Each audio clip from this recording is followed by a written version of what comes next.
Hello, karibu tena katika chaneli yetu ya Elimika.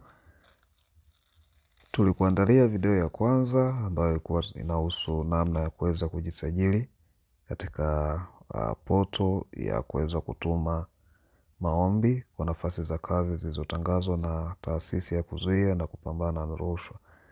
Katika video hii nitaelezea nini cha kufanya baada ya kuweza kufungua account, kuweza kujaza taarifa zako na mwisho kutuma maombi. Mfumo huu ni rahisi, hivyo kupitia video hii unaweza ukapata picha ama kuelewa namna ya kuweza kutuma maombi. Utalogin katika akaunti yako ambayo umejisajili. Baada ya kulogin, utaingia, utakutana na dashboard kama hivi. Kwa mara ya kwanza utakutana na dashboard ipo hivi. Utakuja hapa kulipoandikwa apply now.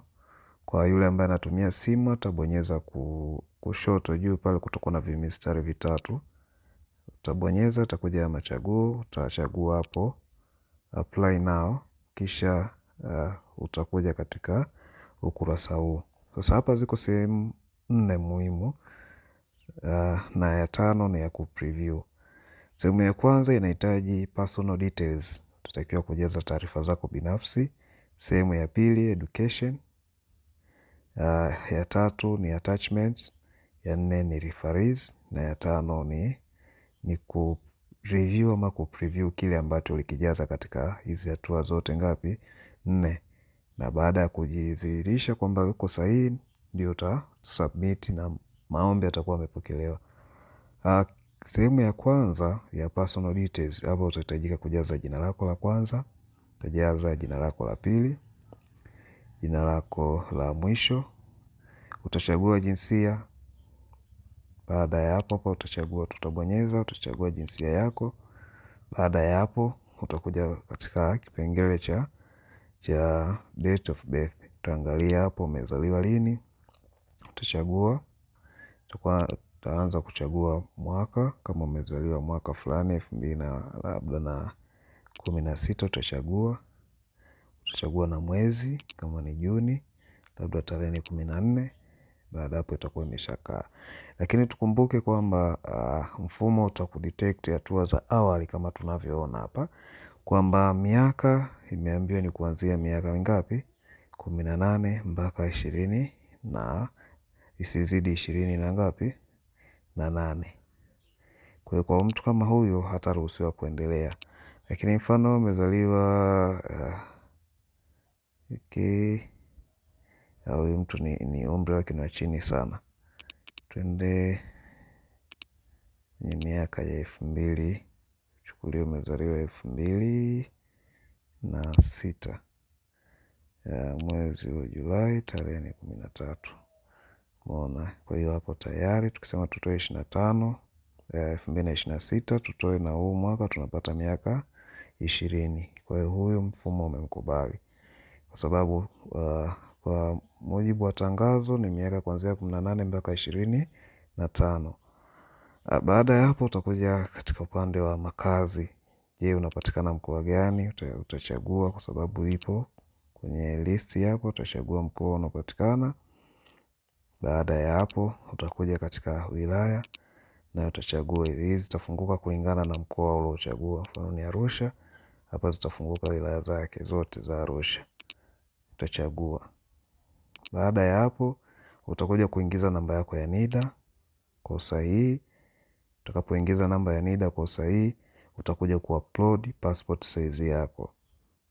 Sasa hapa wameweka kabisa angalizo kwamba maximum size ya picha yako iwe ni 512 KB. Kwa hiyo ikizidi hapo mfumo utakataa hiyo picha. Kwa hiyo unatakiwa kuwa na applications za kuweza kucompress picha yako ili kupunguza size. Na baada ya kujaza taarifa hizi kwa usahihi, hii button hapa itakolezwa. Utaweza kwanza utasave details, alafu utabonyeza next. Baada hapo utaleta upande wa nini? Wa education. Sasa hapa ametuletea ujumbe kwamba to complete personal details first before filling this section. Kwa hiyo hapo mimi nimekuelekeza, lakini sio kwa vitendo. Maana yake nimekuelekeza nini cha kufanya, lakini ningekuwa ninajaza basi ule ujumbe tusingeuona kwa. Kwa hiyo hapa tutakuja kujaza education. Kwa hiyo utaangalia na level yako, unajaza elimu uliokuwa nayo. Na hapa itategemea yupo ambaye ana degree, yupo ambaye atakuwa na diploma, yupo mwenye certificate. Kwa hiyo utaanza kujaza level moja moja. Kwa hiyo anasema hapa you must add ordinary level pamoja na advanced level. Kwa hiyo bado ya hapo advanced level ama degree pamoja na diploma ili kuweza kufanyaje complete this section. Kwa hiyo lazima utaanza na level ya chini ambayo ni ordinary level. Utajaza jina la shule uliomaliza, programu yake utajaza hapo, ukijaza jina la shule itakuja. Baada ya hapo na mwaka ulioanza na uliomaliza utaweka, utachagua nchi Tanzania. Baada ya hapo utaupload cheti chako. Hapo amesema kwamba kisizidi MB 1. Kwa hiyo maximum size ni MB 1, kizidi tu mfumo utakataa. Kwa hiyo baada ya kujaza taarifa zako za elimu ya kidato cha 4 utabonyeza save. Ukibonyeza save utarudi tena, hiyo itakuwa tayari imesaviwa. Utakuja kuchagua level ya pili kama una certificate ama advanced level, utakuja kuchagua hapo.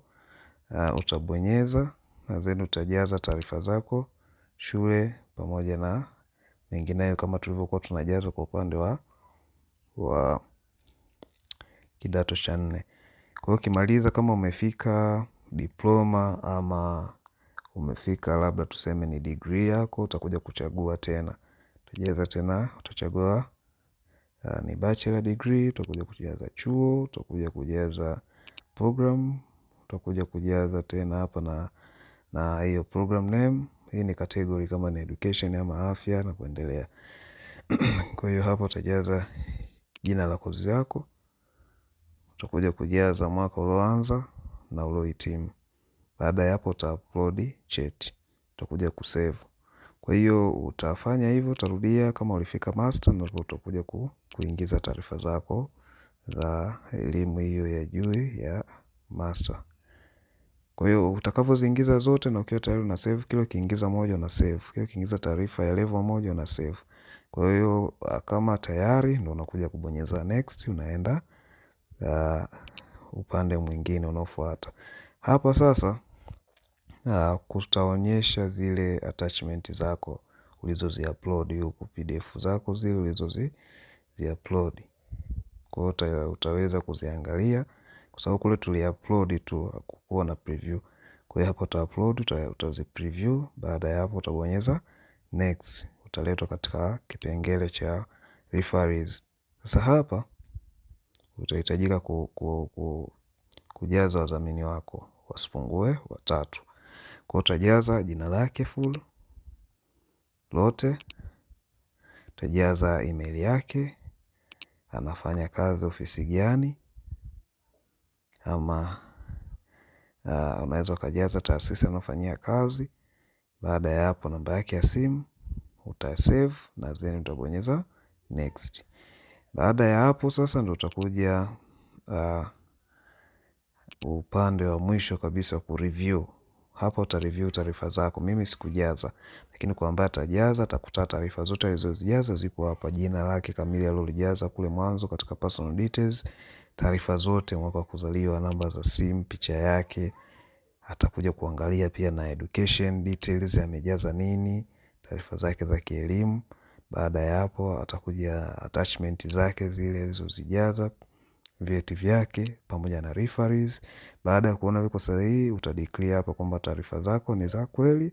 Baada ya hapo utasubmit application. Kwa hiyo mpaka hapo maombi yatakuwa yamekamilika na yametumwa. Kwa hiyo baada ya hapo utasubiria hatua ambayo inafuata, kama kuitwa kwenye usaili ama kuitwa kazini kulingana na taratibu walizozipanga. Kwa Kwa hivyo ndivyo ambavyo unaweza ukatuma maombi kupitia mfumo wetu wa ajira poto, lakini kwa upande wa TAKUKURU.